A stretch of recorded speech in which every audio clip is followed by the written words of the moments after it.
Donc tu regardes ce qu'on dit d'eux. On te dit qu'ils ont des ailes. Donc ça renvoie à la légèreté. Ça renvoie en fait à l'âme légère qui s'élève. Donc tu vois. Donc ce sont des pensées qui t'émerveillent, qui t'élèvent. C'est ça que dans les écritures gnostiques par exemple, on te parle en fait des archontes, qui ne sont que des photons de lumière, donc des illusions. Les délices des archontes, c'est ce qu'ils en ont fait, c'est ce que tu en as fait, c'est ce que tout le monde en a fait et en fait également. On parle de vibe aussi, l'air de rien, hein. Ça veut dire que vraiment, tu vibres d'une manière, t'attires une chose qui correspond à cette matière, justement, ce sera de la matière à expérimenter, afin de te transformer ou bien autre chose.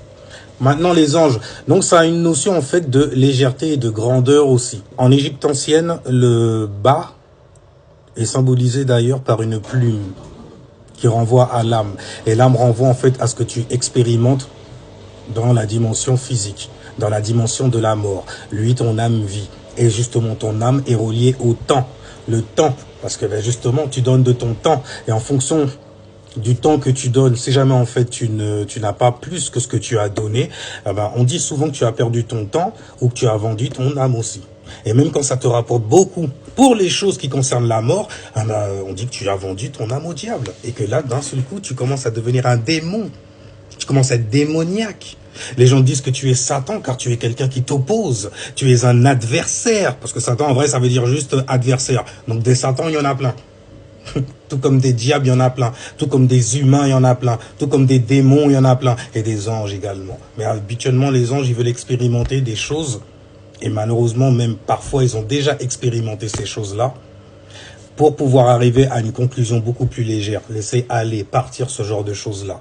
Afin de pouvoir s'élever. C'est des gens, tu vois, ils sont là, comme ça, en train de voler, et puis ils se disent, non, vas-y, il faut lâcher du lest. Il faut lâcher des sacs de merde, là, qui sont... voilà. Ah oui, d'un seul coup, on monte, et ils ont capté le bail. Après, ils font que monter. Ils ne font qu'ascensionner.